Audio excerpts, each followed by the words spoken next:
You're tuned into the It's Real podcast with your hosts, Kayla Kallander and Andrew Yagi.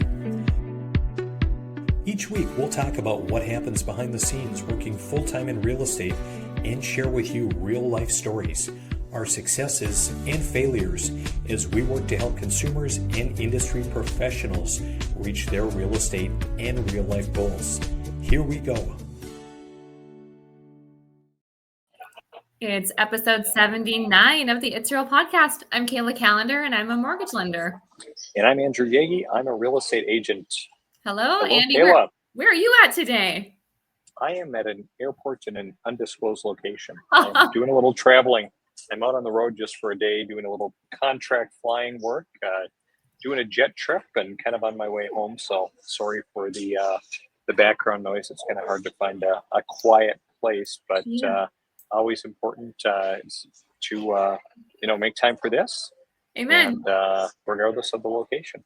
I kind of like it. It's like we're following you along with your flight journeys. And I mean, I think if you did this from the air, you'd probably get in trouble. But that'd be cool. Yeah, I don't think that would be permissible, but it would be cool. And actually, a lot of people are, like grabbing onto like the Starlink technology just because they're making, better products that are more accessible for like Wi-Fi in the air. Actually, I could have hopped on a Sun Country flight and been home a little bit quicker today, but I had this commitment with you that I was going to honor. And also I wanted to fly Delta for Wi-Fi because then again, I can get work done. 100%. Delta's worth it. Delta's so worth it for Wi-Fi. So it is. I hear you. Well, thank you for taking time for the podcast. Yeah, my pleasure. How's your week going? It's good. It's picking up. It's heating up. People are, it's not just, apps coming in. It's people getting into contract. It's busy. It's starting to warm up in Fargo, in terms of like the weather. We've had some hits and misses in terms of like warm weather, but I feel like kids are getting out of school. Like summer mode is officially on. Yep, absolutely. Yeah, I'm loving it. We're loving it in our house, except, one of the problems is, I was just talking to one of a gentleman who works in the office suite next to me and just talking about how everyone just exhausted every day, kids and even, parents, just because it's like, hey, the days are longer, the weather's nicer, and, we're staying up, a little bit later. And so it's just, it's a little bit more challenging in that regard, and, just kind of prioritizing, what you need to get done because there's so many things to do, especially with nice weather. Oh, yes. Do you let the kids stay up later in the summer? We do. We're pretty strict about like 7:30 bedtime. But it does get pushed out a little bit, just again, as we're having activities or having friends over or traveling or spending time at the lake. And it kind of is what it is. Gosh, I wish someone would tell me to go to bed at 7. Life would be a lot earlier mornings, I tell you what. I absolutely love it. 7, 8, getting to bed and then just getting up and really taking on the day, especially like when there are no kids up, when nobody is emailing you or calling you or anything. I really kind of follow Craig Valentine's, like he calls it his, what does he call it? Like his millionaire, like morning routine, whatever. Sure. And it isn't, he said, no, we're not going to do the 5 a.m. club. We're not going to do yoga. We're not going to meditate or do any of those things. We're going to kind of adapt the dairy farmer mindset because he grew up in Canada and on a farm. Okay. And so the mindset is, hey, the farmer gets up in the morning, the cows need to be milked. The cows don't care if you want to do yoga or if you want to meditate or if you want to read or, affirmations, whatever it is. The cows want to get milk, so get out there and milk the cows, and then you can do whatever ritual you want later. And just kind of applying that to business and life. Like, hey, what is one of your most important tasks? So like for him, he was writing a book. So he'd get up right away and he'd write 90 minutes for 90 minutes every day. And so I'm trying to do that. It's kind of hard with all of the digital distractions. But like with anything, some days are better than others. Just like going to the gym, Kayla, some workouts are better than others and so on. I like that though, because so many people probably, do their affirmations, all these things, but you get after it right away and then the hard tasks are done with. So you got the rest of the day ahead of you. For sure. Question for you. What is your favorite time of the day? Sorry, I'm catching you up. Yeah, no, my favorite time of the day, I think, is the early morning. I mean, ideally, I get up, between 2:30 and 4. I mean, I maybe sleep until 4:30, just staying up a little bit later. But, Amen. I would say kind of like 3 to 5 a.m. That's kind of my Yeah. favorite time because, again, it's quiet, it's peaceful, Mhm. it's easy to get things done. You're refreshed, re-energized. How Yeah. about you? I normally that's what I would say, but lately I've been really just enjoying when all the dogs are in bed and I'm like, and they're all cuddling me at like 10 at night. Like that moment of everyone is safe, tucked in, they've had their dinner. I really love that, but it's also quiet too.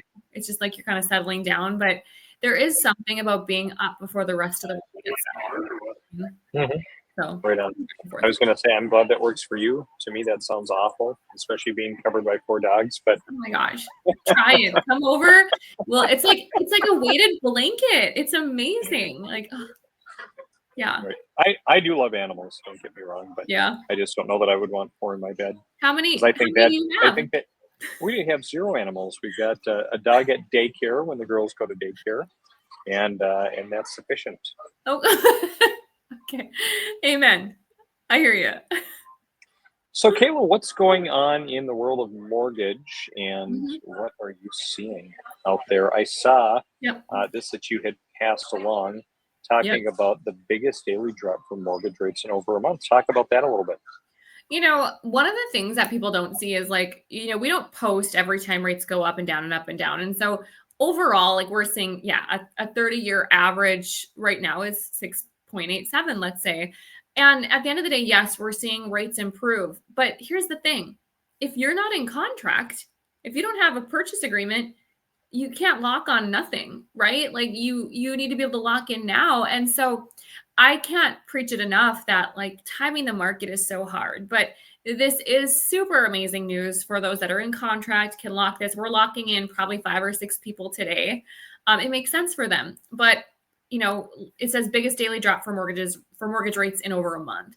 But again, you don't see the ticks up and down. And ultimately, though, it's good news and positive energy, and that gets people talking again and having conversations. So we saw more apps come in today, and we're seeing a lot of conversions too. We're seeing a lot of people finding homes. I'm seeing a lot of people that maybe they were really picky before, and now they're like, you know what? My heart's been broken too many times. I'm going in with a strong offer. Like, I'm not going to, willy nilly this. So we're seeing a lot of conversions. My team is. And whether that's related to the rates or not, it's been really, good positive momentum forward. Good, good. Yeah. I'm glad to hear that. Are you seeing any clients? So, like, I look at our market, and I'm working with a potential new client who's coming to town, and actually, maybe you might be working with that client as Yes. well. Yes. Um, so, we're sitting here and we're looking at the markets, and one of the big problems in my more immediate market is we just don't have a lot of inventory. We don't have Right. anyone really doing new construction. It's challenging, and so we were talking about that. And then I have, some clients as well that are looking kind of in the starter range in our community, kind of that $200,000 to $300,000 range, Yeah. and getting beat out. Like Kayla, I would think it's like 2022 or 2023. We're getting beat out by 6 other offers, Mm-hmm. which is just, it's disheartening, and it's kind of sick a little bit at the same time. Just because it's like, wow, like there shouldn't be such harsh competition for someone who wants to buy a home, who's well qualified, who has little to no Mm-hmm. contingencies other than financing, not get into a home. Are you seeing that at all in the Fargo market, like in any price point, or given all of the new construction? Not really. It's probably not as heavy as it is there because we do have new construction. Even for first time buyers, they can build within their range. And I think that, we're still seeing it depending on the price point. But I also think that clients are having that ability for new construction, just opens up more opportunity. And I think too, like I said, what I've been saying is people are like, I'm going in strong. I'm going in strong. And so what I've seen on my end is a lot of clients not wanting to sell their homes prior so that they're not contingent on their home selling. So I've seen more of that, Andy, than I have ever. It's, hey, Kayla, we want to get pre-qualified, but we don't want to have to sell our house. Like the goal is going to be to sell it, but we don't want to have to. That then provides a stronger pre-approval letter so that when you're the seller, you're like, okay, I don't have to wait for this person to sell. So I've seen a ton of that. And then just it's not as heavy, I would say, is probably your market in terms of multiple offers. Yeah, right on. Yeah, it just gets very frustrating, and Oh yeah. I don't think there's an end in sight. I was just pulling up really quick. It made me think of a Realtor.com article, understanding the housing supply gap, and just it talked about really prices are going to increase because inventory is really tight overall, and Yep. it talks about the fact that the U.S. is short about 4 million homes, and at the current pace, it talks about how long it's going to take, to kind of catch up to that, and it kind of depends on the area. The South, it looks Mhm. like, has the largest housing gap, 1.5 million short. The Midwest, though, Kayla, look at Mhm. this. The Midwest and Northeast face the greatest hurdles. While the Mm. South is making strides, other regions are falling behind. In the Midwest, at the current pace of construction, the Midwest, it would take us 41 years to close the Oh my housing gap. gosh. Limited new development, a larger existing gap, and outdated zoning laws are contributing to that. In the West, they say it would take 6.5 years to catch up. But wow, I was kind of shocked when I saw that Wow. article, because it's like, okay, I knew it was bad, and obviously, it's not as bad like in Fargo as it is in Fergus Falls. Yeah. But just as a whole, it's super challenging. What do you make of that? Shocked. I didn't have any idea that that's like the difference between, did they say where the South is? Did they, in that article, did they share like where, like, cause I just feel like it probably depends too. Like you just said, Midwest, Fargo is going to be a lot different than Thief River, Fergus Falls, places like that. But I'm kind of shocked by that. 41 years. Wow. Like, Yeah.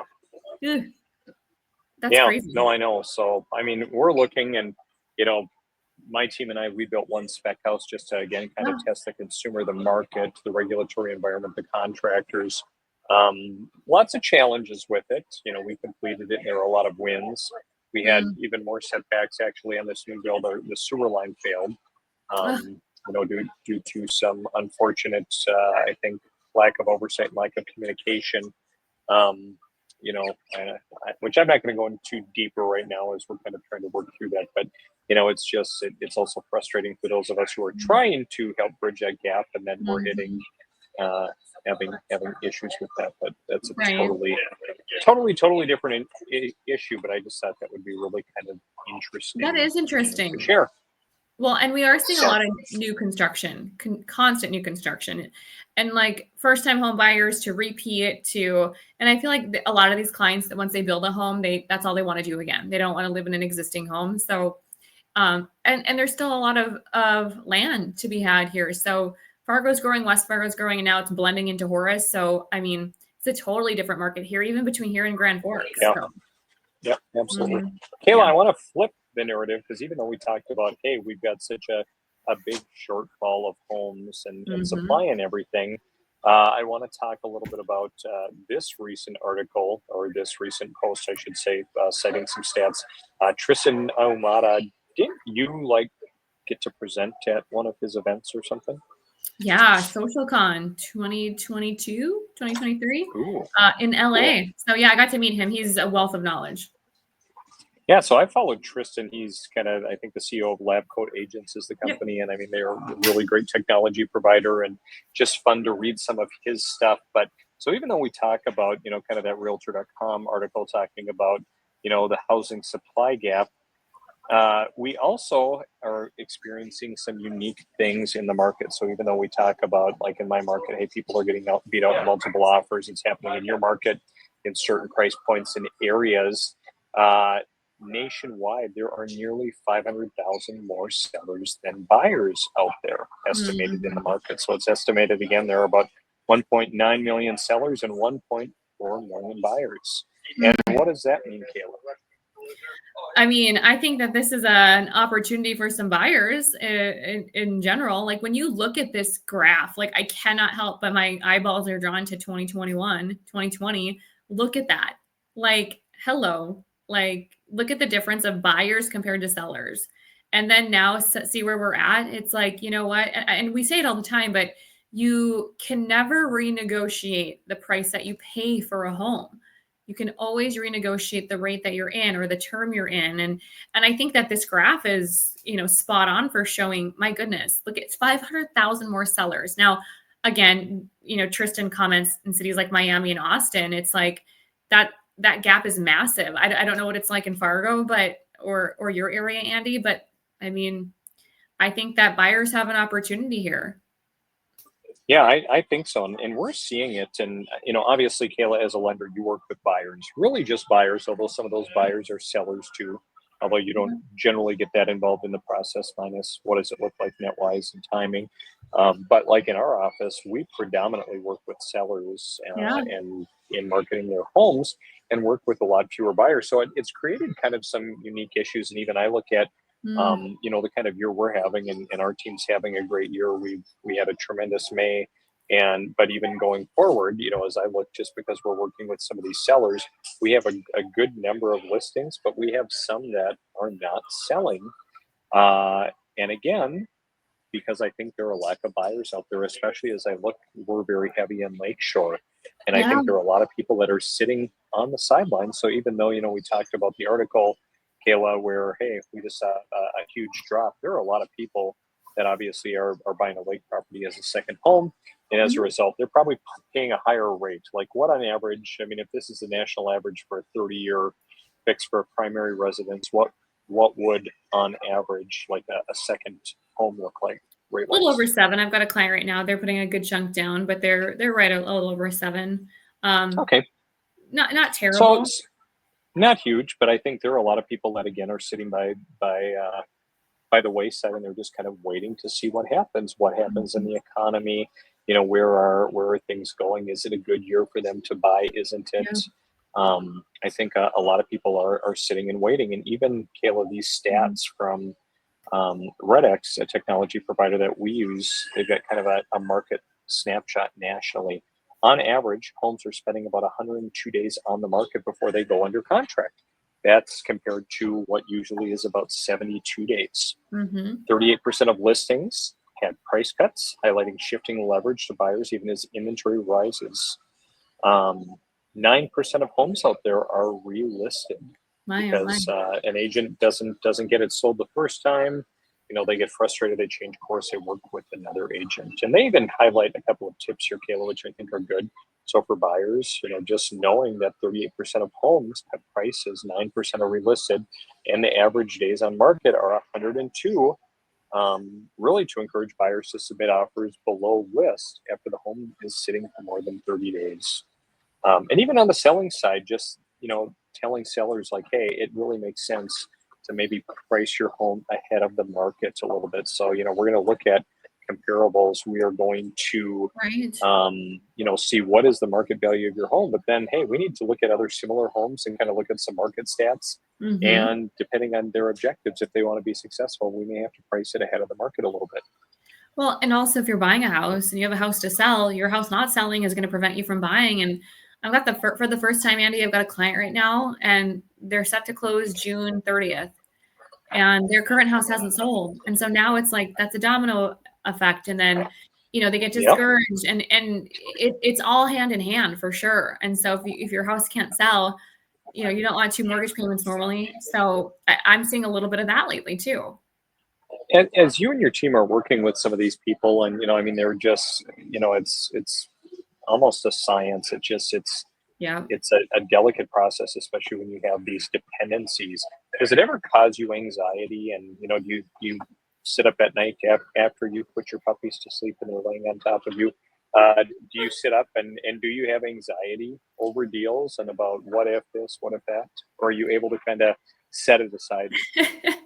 No, I have anxiety all the time with my deals. Like I will wake up at night because it's people's homes, right? Like it's a big deal. And what I've noticed lately, maybe I'm going to go off on a different topic here, but what I notice is like a lot of things get blamed on the lender because we're like, oh, well, you have to do this to get that. Or, we're handling all the fees, even though they're not our fees. And, there's so much that I feel like the lender has to kind of, handle that. I just try to make sure that the client has such a good experience that when it's out of my control, I still get a little anxious because at the end of the day, yeah, it's just a house and, no one died, but it's just such a big deal. And so my brain's always working in a sense of, okay, what if we do this? Or what if we did that? Well, what if they, didn't sell, but then we went, non-contingent, and then they did sell, and my brain's always going. There's usually always a way to figure something out in banking and mortgage, but I mean, yeah, I'm anxious totally. What about you? I mean, do you stay up at night, Andy, thinking about your deals? Kayla, I couldn't stay up at night if I wanted to. My wife would say, once my head hits the pillow, I'm out generally. But so I will say I used to a lot. Like when I Yeah. first got into the business, and a big part of it was just because I was so worried about messing up a deal for someone, and because again, it's a big deal for people, and worried about even just things that I had no control over. For the most part, honestly, no, I don't have a lot of anxiety anymore, and I don't because I really, especially as I've kind of learned and I've grown, because I really didn't have any training at all. I mean, a little bit, but not great training. And so I had to go out in kind of the school of hard knocks and kind of figure it out, or at least that's the path I chose to take. And so as a result, I've really learned and really, again, you have something happen. It's like, okay, well, we learned from that. We're not going to let that happen. And again, it's like nothing is really that big of a deal for the most part. Like you say, generally it's, nobody died. I just thought of a graphic that I saw, and I've got to share this, Kayla, because Please do. You would appreciate it. And I think everyone that probably watches the podcast would too, but everything is blanking fixable. Yep. Right? Everything is fixable. And I think that's that graphic, when I saw it, I'm not even sure we're on social media, but it really resonated with me because all too often, we get so worked up, and it reminds me of the book, Don't Sweat the Small Stuff. And it's all small stuff. So I think communication is a big piece. I always tell clients that, hey, we're going to work really hard to get in front of any issue that may arise and, head the issue off at the pass. So before it even becomes an issue, but then communication is key. Like if something is wrong, we're not going to hide it. We're going to go. I mean, certainly we need to make sure we've done our due diligence before we come and just throw something at a client. But no, I would say I really don't get anxiety because at the end of the day, it generally isn't anything that we've done, or if it is, we own it. Well, right. And I think too, I was listening to, do you remember Laguna Beach? Like, I do remember Laguna Beach. So Kristen Cavallari has an amazing podcast. She's just so raw. I was listening this morning. She just cracked me up. And she's like, was talking about how ultimately she has done some like psychotherapy. And she's like, anytime something bad happens or things don't go my way, I've changed my mindset to say, this is for the best, something better is going to happen. And she's like, ever since I've been like trained to do that, she gave a few examples of things that have happened in her life. And she's like, I don't stress about it. I don't freak out about it. And she's like, you can freak out about the simplest things or the biggest things. And what good does it do? But yet we still do it. But really, it really is a mindset shift. And someone had said to me, they're like, you can't be anxious and grateful at the same time. And I've thought about that too, is like, what are you grateful for? Like, before we hopped on, you're like, how you doing, KK? And I'm like, oh, I'm good. Like, it's busy. And it's like, we get stressed about the blessings, we get stressed about, oh my gosh, our water bill's so much because we're watering our lawn that we wanted, or I had to pay a bill because we had to fix the roof that we wanted, or, we have to work late because we've got all these deals that we wanted. And so when you really look at like the things in your life that sorry, I'm going off on a tangent, but if you look at the things in your life that are your stressors, like they're actually blessings just in disguise. So anyway, Kristen Cavallari has a great podcast. Listen to it because she cracks. Noted. Don't give me any more ideas because I like too many podcasts and self-help and other books and go down too many different rabbit holes. So I'm kind of trying to detox from that because it's, I'm sure it's good. But Kayla, when do you have time to listen to something like that? When I'm curling my hair in the morning, Andy. Okay, fair enough. All right. Hey, so speaking of, jumping back maybe for a minute to real estate, we talk a lot about all the blessings and we talk about, the tumult and the issues that, we face in our markets, or we've talked in the past about even like in Horace, like special assessments and the like. I appreciate you sharing this article, and it makes me think that life could always be worse. Kayla, we could be in Florida, right? We could. Yeah. I mean, Things in Florida are just a little bit, seem to be shifting a little bit. So this article was very interesting. I've got clients that bought a condo in Florida, and no joke, Andy, like a couple months later, hit by a hurricane. And right now, this article says, people were moving down there in 2020, 21, rates were low. You could work remote, work anywhere. So you were getting a really great rate. Life was good. You had a lot of Trump supporters moving down there. You were with your tribe. And then all of a sudden, hurricanes are occurring, in a force that we've never seen. Insurance policies are through the roof. Now we're seeing rates increase a bit, and affordability is a struggle now. And I think that there's even some people that are having trouble selling their condos or their homes because of that. And if you can't get insurance on a home, or you're paying through the roof for it, that's a hard sell. And if you're a buyer looking to purchase a home, you're probably asking, what's your insurance? And I think there's a lot of clients that are probably a lot of homeowners that are sitting on these houses at one point sitting pretty, and now they're a bit concerned. So this article, it resonated with me because I have clients that are kind of feeling that right now in Florida. Yeah, right on. You're cutting out just a little bit, so I think your connection's maybe slightly weak or something, or maybe it's on my end, but I think I got the gist of that. But yeah, no, it's unfortunate to see. But even down in Arizona, I knew some people who went down to Arizona to look at properties recently, and who had been looking in prior years. And boy, it's one of those things that, right now you can almost have your pick of the litter. They have real estate agents calling them saying, "Hey, make an offer," which goes hand in hand, kind of with that the Red X recommendations that we just talked about. But yeah, it's very interesting. I would predict that Florida, that things probably are going to continue to get worse before they get better. But just really, I liked kind of the sub headline there, Kayla, where we talked about the Sunshine State has a grim warning for America's home buyers, and just talking about like, hey, this could happen in your backyard as well. Well, and I think too, what's a hard pill to swallow is buying a property, and if it gets hit every year by a hurricane, like what a pain, especially, whether it's your current home or a rental. That's some conversations I've been having with clients. They're like, I don't know if we want to buy down there. What if that happens every year? We saw, 2 big systems come through last year, and it's risky, but it's the truth. And then I have a loan officer friend down there, and he said, down here in the Southeast, we are seeing our business flat out. The market is really soft. And I said, well, why is that? And he said, Florida, Texas, South Carolina, Colorado are seeing some scary signs of inventory slipping and prices. So I don't know what that's going to lead to, but that's just interesting how every market is so different, right? Like that's just a telltale sign. So I guess we'll see what happens in those states. Yeah. No, it is really, really, really interesting. So yeah, it'll be interesting to see where we're at the end of the year, Kayla, where rates are at.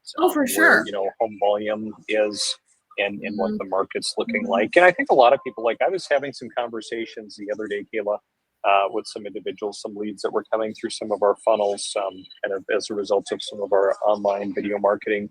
And I visited with a couple who they were talking about buying. And Kayla, you'd be really proud of me for this, because they reached out. They're like, "Hey, let's go look at some homes this weekend." And I said, "Okay, I'd love to get you through the door, Kayla. I'd love to get you through the door. But hey, I've got a couple of questions first.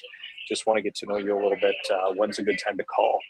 And a lot of people today just want to text. Like I even look in the last 5 years, like 5 years ago, when we'd run some of our video ads for properties, I could get people on the phone all the time. It is so hard to get people to pick up their phone today.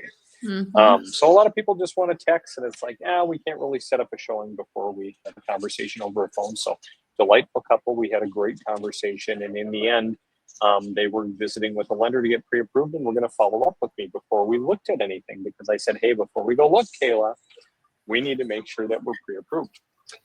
So they were reaching out to a lender of their choice, and we were going to reconvene. They kind of reached out to me and said, hey, on second thought, we're really not in a great spot, to buy right now. We're going to just put this on hold. But hey, we really appreciate your guidance and taking the time to talk to us. So, it makes me wonder, Kayla, how many people are, neglecting, how many agents are neglecting that very simple very powerful and meaningful conversation, and just going and showing houses and wasting everybody's time, sellers, their own, the individuals who are looking. I think that the agents that are incredible like you, Andy, are the ones that are realizing like you can't create more time, and time is precious. And if you do things the right way and just take a beat, like we talked about in our last podcast, like just have a conversation, hop on a call, do your due diligence. And I'm not saying take a week to get pre-approved, but just like talk to a lender for like a couple days, have the plan, because I think there's a lot of consumers, Andy, that come into their pre-approval, their pre-qual, their lender meeting, and they think they know all the answers. And truthfully, our team, we strategize. There's things that you might not even know about, like paying off debt or taking out, a different line of credit to pay things off to afford more over here. And so our job is to not like be this like all great and mighty, loan officer. It's like, how do we make your goals and your dreams achievable? How do we do that without breaking the bank and spending more? And so I think the clients that just take a little bit of time to do that, like these clients were probably shocked by the payment, if I had to guess. That's what I see. And so that's probably something they never thought of. And so that just saved you time, the seller's time, so many people's time. And the lender now maybe puts them on a plan to achieve their hopeful, budgets and dreams, maybe in 6 months, maybe in 12 months. But nobody wants to get someone in a home and feel bad about it. I sure don't. Right. No, right on. Yeah, and I think it is.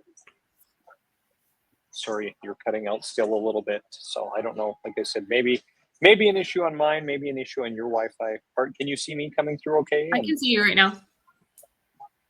Yeah, okay. Well, since we're having a few technical issues, I want to wrap things up, even though there are a few more things I want to talk about. But maybe one thing before we go, Kayla. There's an event coming up in Fargo next week. Yes. The Hatch Summit. Have you bought your ticket yet? I haven't bought my ticket yet. You have? But I haven't yet, but you have, right? I have bought my ticket. Absolutely.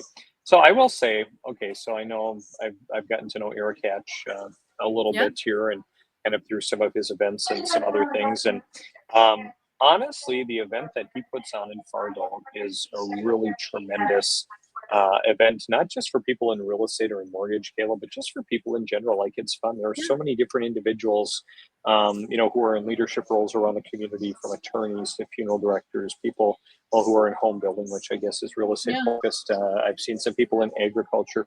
Gary Thoroldsen's coming, who is a big hotel magnate in North Dakota, among other people. So I would say, hey, like, if you want to grow and learn and be around some positive, great energy, come to the Hatch Summit in Fargo, because it's awesome. And Kayla, you better be there, or I'm going to come down to your office and I'm gonna drag you downtown Fargo. I love it. I actually have it blocked off on my calendar. I've got a golf tournament the 16th. I'm like, how am I going to make this work? So I've got to talk to my loan officer assistant, make sure she can handle it. So once I do that, you need to delegate to elevate, Kayla. Delegate to elevate. Delegate to elevate, Andy. So, yeah. Well, Kayla, that wraps up episode 79. I think a lot of great information, and we'll look forward to seeing how the summer market continues to evolve. And as always, if I or Kayla could be a resource, please reach out to us. Otherwise, Kayla, have a great rest of the week. I will if you will. Bye. See ya.